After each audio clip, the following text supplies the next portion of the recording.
اب اس طاعت اور عبادت کے اندر رکاوٹ ڈالنے والی دو چیزیں ہیں کہ انسان طاعت اور عبادت کے اندر جو رکاوٹ ڈلتی ہے وہ دو چیزوں سے ڈلتی ہے. وہ دو ایسی چیزیں ہیں کہ جس کو خود اللہ تبارک و تعالی نے ذکر فرمایا کہ یہ دو چیزیں ایسی ہیں جو انسان کو غفلت میں ایسا ڈالتی ہیں کہ وہ اللہ تبارک و تعالی کی طاعت سے غافل ہو جاتا ہے، یہاں تک کہ وہ اللہ تبارک و تعالی کو ایسا بھولتا ہے کہ حتیٰ کہ اللہ تبارک و تعالی بھی اس کو بھلا دیتے ہیں. جب اللہ تبارک و تعالی بھلا دیتے ہیں تو پھر اس کے لیے یاد دہانی کی اب کوئی گنجائش نہیں رہتی. اور وہ دو چیزیں کیا ہیں؟ قرآن کریم نے کہا کہ ایک مال اور دوسرے اولاد. مال اور اولاد دو ایسی چیزیں ہیں یہ اللہ تبارک و تعالی کی طاعت و عبادت سے بندے کو غافل کرتی ہیں. مال بھی بندے کو طاعت اور عبادت سے غافل کرتا ہے.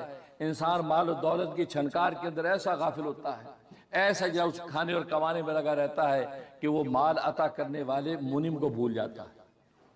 دوسرا اولاد، اس اولاد کی محبت میں ایسا جو سرشار رہتا ہے، اس اولاد کے منشا کو پورا کرنے، اس کی اچھی اور بہتری زندگی کی طرف سوچنے میں ایسا منہمک رہتا ہے کہ یہ بھول ہی جاتا ہے کہ جس رب کریم نے یہ اولاد کی نعمت عطا کی ہے اس کا بھی تو مجھے شکر کرنا ہے. اس لیے قرآن کریم میں اللہ تبارک و تعالی نے یہ شکایت کی، یا ایھا الذین آمنوا، اے ایمان والو، لا تلھکم اموالکم ولا اولادکم عن ذکر اللہ، کہ تمہارے مال اور تمہاری اولاد اللہ کی یاد سے تمہیں غافل نہ کرے. یہ بہت بڑا انعام ہے جو میں نے تمہیں عطا کیا ہے. مال بہت بڑی خیر ہے جو میں نے تمہیں عطا کی ہے، لیکن یہ نہ ہو کہ یہ خیر تمہارے لیے شر بن جائے اور تمہیں اللہ کی یاد سے غافل کر دے. مال تو تمہیں میں نے اس لیے دیا تھا تم اس مال کے سورس کو استعمال کر کے اللہ کی یاد میں اور منہمک ہو جاؤ، لیکن تمہاری حالت یہ ہے کہ تم مال کے اندر ایسے پھنس گئے جیسے مکھی شہد کے اندر پھنستی ہے، یہاں تک وہ شہد کے اندر پھنسی وہیں ہلاک ہو جاتی ہے، اس سے نکل نہیں پاتی. تم بھی اس مال کی لذت کے اندر ایسے پھنستے چلے گئے یہاں تک کہ مکھی کی طرح تم ہلاکت تک پہنچ گئے. اس لیے فرمایا کہ مال تمہیں غافل نہ کرے، اور ولا اولادکم، اور تمہاری اولاد غافل نہ کرے. اب غافل کیوں کرے گی؟ غفلت کی دو وجہ ہیں. مال سے جو غفلت پیدا ہوتی ہے عقلی غفلت پیدا ہوتی ہے، کیونکہ مال کے ساتھ جو محبت انسان کی عقلی محبت ہے اور اولاد کے ساتھ جو محبت انسان کی طبعی محبت ہے. مال عقلی طور پہ انسان کا مرغوب ہے، انسان سوچتا ہے مال ہوگا تو اچھا کھائیں گے، مال ہوگا تو اچھا پئیں گے، مال ہوگا تو اچھا پہنیں گے، مال ہوگا تو اچھا محل بنائیں گے، مال ہوگا تو اچھی گاڑی خریدیں گے، مال ہوگا تو اچھی عورت سے شادی کریں گے. تو مال، یہ چونکہ ساری کی ساری یہ چیزیں مال کی بنیاد پر ملتی ہیں تو لہذا عقلی طور پر وہ مال کو مرغوب سمجھتا ہے. ارے مال ہوگا تو سب کچھ ہے، اگر مایا نہیں ہے تو پھر کچھ بھی نہیں ہے. لہذا مال کے اس کمانے میں اس کی اس قدر اس کا میلان ہو جاتا ہے کہ مال عطا کرنے والے کو بھول جاتا ہے. اس لیے مال کو مال کہتے ہیں کیونکہ مال کا لفظ میلان سے ہے. میلان کا مطلب یہ ہے کہ انسان کی طبیعت ادھر مائل ہوتی ہے، اور مال ایک ایسی چیز ہے کہ اس کی طرف انسان کی طبیعت مائل ہوتی ہے، انسان کی طبیعت کا میلان اس کی طرف رہتا ہے. لہذا ہر وقت انسان مال پر نگاہ رکھتا ہے کہ میری پروموشن کیسے ہو سکتی ہے تاکہ مال بڑھے گا، مجھے اگلا عہدہ کیسے مل سکتا ہے تاکہ مال بڑھے گا، مجھے وہ سیٹ کیسے مل سکتی ہے ایک سائن پر مجھے چیک ملے. وہ تو گویا کہ مال اس کے دماغ میں گھومتا ہے. تو مال کے اندر میلان ہے، انسان کی طبیعت ادھر مائل ہوتی ہے. اس میلان کی وجہ سے انسان مال کی طرف جھکاؤ کرتا ہے. اور اللہ تبارک و تعالی نے مال کو ایسی آزمائش بنایا، ایسا بے وفا دوست بنایا کہ یہ جب تک تمہارے پاس رہتا آپ کے کسی کام کا نہیں. آپ کے $100 جیب میں ہے، کسی کام کے نہیں ہے. جب تک یہ نکل کے کسی دوسرے کی جیب میں جا کے آپ سے بے وفائی نہیں کریں گے اس وقت تک آپ کو نفع ہی نہیں دے سکتے. آپ جیب میں $100 لے کے یہ دو روٹیاں دینا، ہاں جی پیسے، یار پیسے روٹی دو، یار پیسے دو، اسی پر جھگڑا ہوگا. روٹی اس وقت آپ ہاتھ میں نہیں آئے گی جب تک اس بے وفا دوست کو نکال کے اس کی جیب میں نہ ڈالیں گے. تو اس کی نیچر میں اللہ نے بے وفائی رکھی ہے. یہ آپ کے پاس خزانہ بن کے پڑا رہے، آپ کے کسی کام کا نہیں ہے. آپ بلینئر تو ہوں گے، ملینئر تو ہوں گے، لیکن ایک روٹی وہ مال آپ کو نہیں دلا سکتا جب تک یہ بے وفائی کر کے دوسرے کا نہیں ہو جاتا. اس وقت تک آپ کی کسی کام کا نہیں ہے. جب یہ دوست اتنا بے وفا ہے، اس کی گھٹی میں ہی جو اللہ تبارک و تعالیٰ نے بے وفائی رکھی ہے، اس سے محبت کرنا حماقت کے علاوہ کچھ نہیں.